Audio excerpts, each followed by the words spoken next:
చంద్రబాబు నాయుడు గారికి లోకేష్కు వీళ్ళిద్దరికీ కూడా మనశ్శాంతి కరువు అయిపోయింది. వంశీని అరెస్ట్ చేయలేకపోతా ఉన్నాము అనే దుర్బుద్ధి వీళ్ళల్లో ఎక్కువ కావడం మొదలుపెట్టింది. వీళ్ళంతా కలిసి పోలీసులతో మళ్ళీ కుట్రబన్నారు. కుట్రబన్ని వీళ్ళు మరుసటి రోజు అంటే ఫిబ్రవరి 11వ తారీఖున వీళ్ళు విజయవాడ పటమట పోలీస్ స్టేషన్లో సత్యవర్ధన్ మీద వీళ్ళు ఒక ఎఫ్ఐఆర్ రిజిస్టర్ చేశారు. ఫిబ్రవరి 11వ తారీఖున సత్యవర్ధన్ వంశీ ఇద్దరి మీద వీళ్ళు ఎఫ్ఐఆర్ రిజిస్టర్ చేశారు. కోర్టును తప్పుదోవ పట్టించారు అని వంశీని సత్యవర్ధన్ మీద వీళ్ళు తప్పుడు కేసు వీళ్ళు బనాయించారు. కోర్టును తప్పుదోవ పట్టించారు. తప్పుడు సాక్ష్యం తాను ఇచ్చాడు అని చెప్పి వీళ్ళు ఎఫ్ఐఆర్ రిజిస్టర్ చేసి ఆ ఎఫ్ఐఆర్ రిజిస్టర్ చేసిన కాపీని తీసుకొని పోయి సత్యవర్ధన్ అమ్మను, సత్యవర్ధన్ నాన్నను, సత్యవర్ధన్ అన్నను అందరినీ కూడా బెదిరించి ఫిబ్రవరి 12వ తారీఖున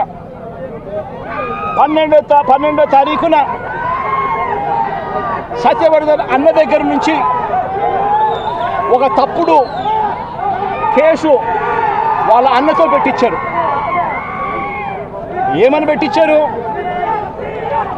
ఈ వ్యక్తి సత్యవర్ధన్ అనే వ్యక్తిని కిడ్నాప్ చేసుకొని పోయారట. అది ఎవడో చూశాడట. ఆ మనిషి దగ్గర 20,000 రూపాయలు, సత్యవర్ధన్ అనే వ్యక్తి దగ్గర 20,000 డబ్బు ఉంటే ఆ డబ్బులు కూడా లాక్కొని కిడ్నాప్ చేసుకొని పోయారట అని తప్పుడు కేసు.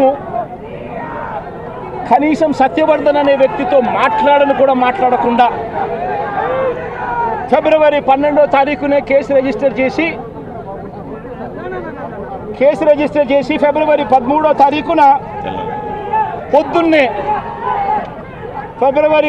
తారీఖున పొద్దున్నే వంశీని అరెస్ట్ చేశారు. సత్యవర్ధన్ దగ్గర నుంచి స్టేట్మెంట్లు తీసుకునింది 13వ తేదీ సాయంత్రం, 13వ తేదీ రాత్రి, 13వ తేదీ సాయంత్రం. అంటే ఆయనకు ముందు స్టేట్మెంట్ కూడా తీసుకోకుండా వంశీని అరెస్ట్ చేయడం, ఆ వర్షన్ను మళ్ళా సత్యవర్ధన్ అనే వ్యక్తితో 13వ తారీఖు సాయంత్రం మళ్ళీ వంశీ ఇలా చేశాడని చెప్పించడం, అది దారుణంగా లా అండ్ ఆర్డర్ను ఏ స్థాయిలో ఉంది అని చెప్పడానికి ఇది ఒక పెద్ద నిదర్శనం.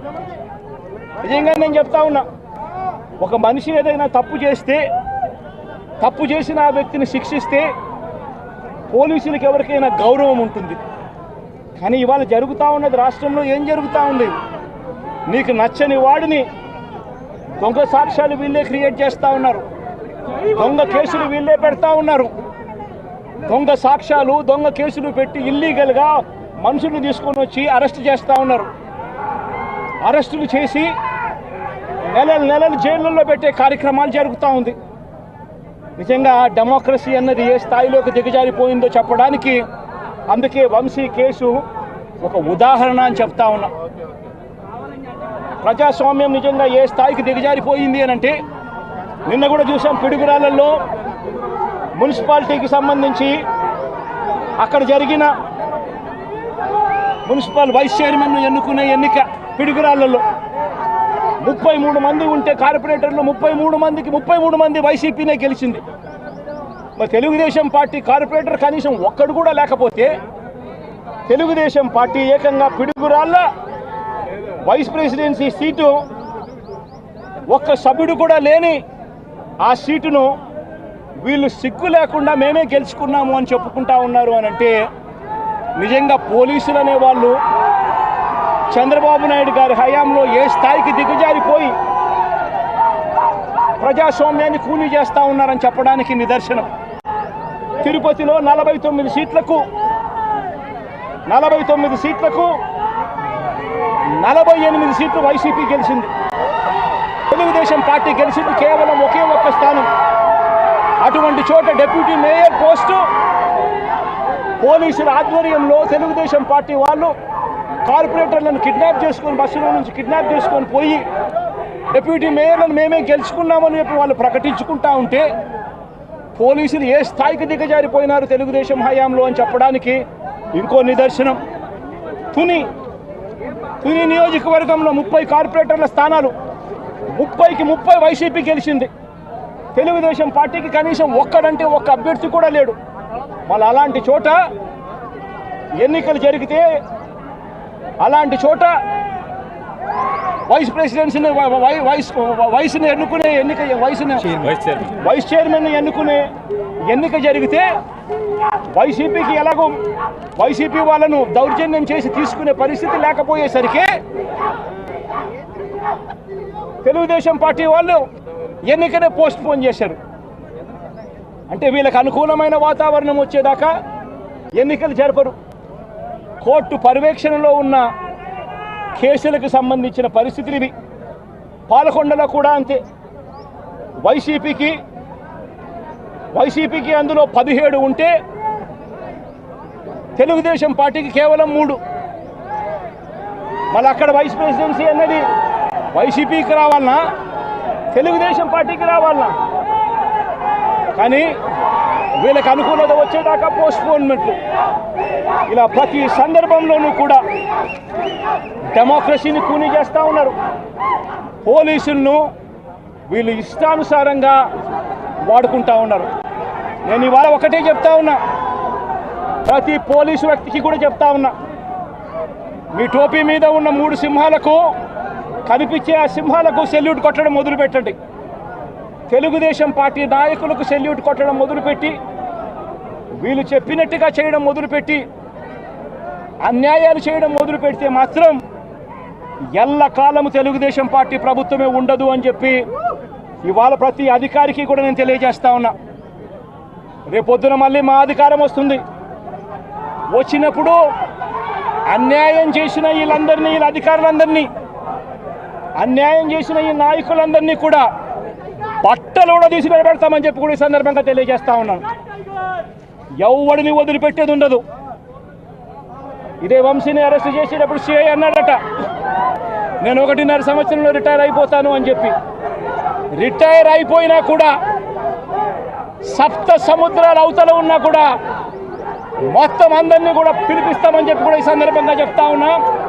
చట్టం ముందు నిలబడేట్టుగా చేస్తాం, బట్టలు ఊడదీస్తాం, న్యాయం జరిగేట్టుగా చేస్తాం అని ప్రతి ఒక్కరికి కూడా తెలియజేస్తా ఉన్నాం. ఈ మాదిరిగా అన్యాయం చేయడం మొదలు పెడితే మాత్రం ఖచ్చితంగా ప్రజలు, దేవుడు ఇద్దరు కూడా వీళ్ళను శిక్షించే కార్యక్రమం ఖచ్చితంగా జరుగుతుందని చెప్పి సందర్భంగా మరొక్కసారి వీళ్ళందరికీ కూడా చెప్తా ఉన్నాం. అన్యాయంలో భాగస్వాములు కావద్దండి. మీ టోపీ మీద ఉన్న సింహాలను గౌరవించండి, వాటికి సెల్యూట్ కొట్టండి, మీ వ్యక్తిత్వాన్ని కాపాడుకోండి అని చెప్పి ఈ ప్రతి అధికారికి కూడా ఈ సందర్భంగా తెలియజేస్తా ఉన్నాం. సెలెక్టివ్గా కొంతమంది లీడర్స్ని టార్గెట్ చేసి అరెస్ట్ చేస్తూ ఉన్నారు. దాన్ని ఎట్లా చూస్తారు? మన పేరుని కానీ ఇవాళ వంశీ, ఇటీవల కొంతమంది అరెస్ట్, నంది సురేష్, ఇట్లా దాన్ని ఎలా చూడాలి? ప్రజాస్వామ్యం కూలిపోతా ఉంది అని చెప్పడానికి ఇవన్నీ నిదర్శనాలు. ప్రతి కేసు ఇల్లీగల్ కేసే. ప్రతి కేసులోనూ కూడా వీళ్ళే బెదిరిస్తూ ఉన్నారు, అవతలోడు బెదిరిస్తూ ఉన్నాడు అని చెప్పి వీళ్ళే కేసులు పెడతా ఉన్నారు. అసలు బెదిరించేది ఎవరిని బెదిరిస్తూ ఉన్నారు? ప్రతి విషయంలోనూ వీళ్ళే. పారిశ్రామికవేత్తలను వదలడం లేదు, రాజకీయ నాయకులను వదిలిపెట్టడం లేదు. ప్రతి ఒక్కరిని కూడా వీళ్ళే బెదిరిస్తూ ఉన్నారు, అవతలోడు బెదిరించినాడు అని చెప్పి మళ్ళీ ఎదురు కేసులు పెడతా ఉన్నారు. ఇవన్నీ ఊరికే పోవు, ఇవన్నీ కూడా మళ్ళీ వీళ్ళకి చుట్టుకుంటాయి. చుట్టుకున్నప్పుడు వీళ్ళ పరిస్థితి అతి దారుణంగా తయారవుతుందని మాత్రం ఖచ్చితంగా చెప్తా ఉన్నాను.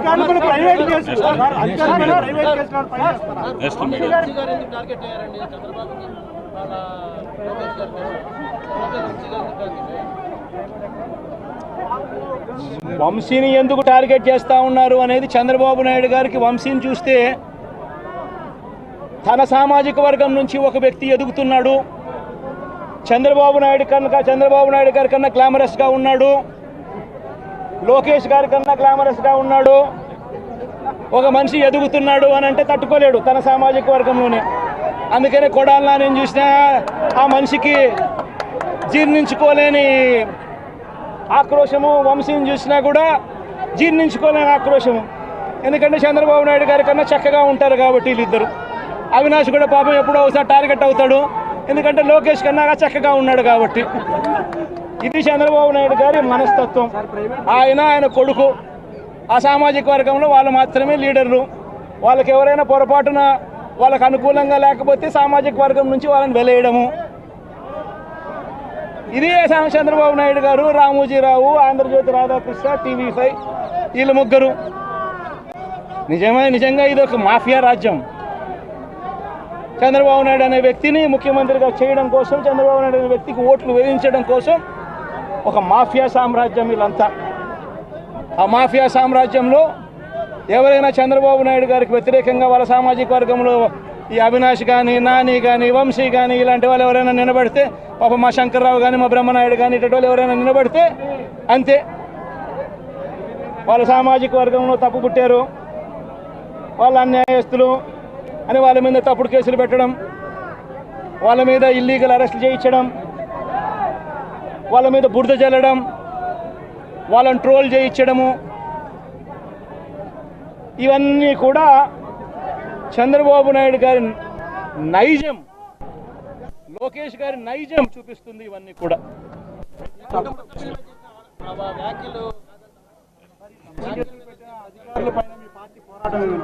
In fact few words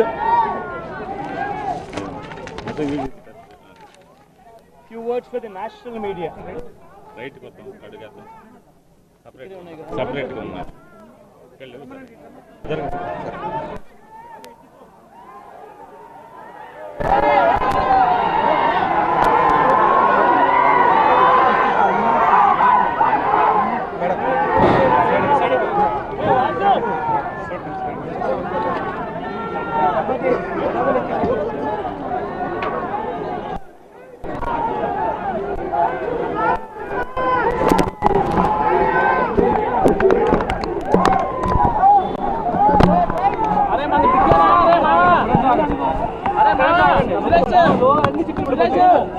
Suresh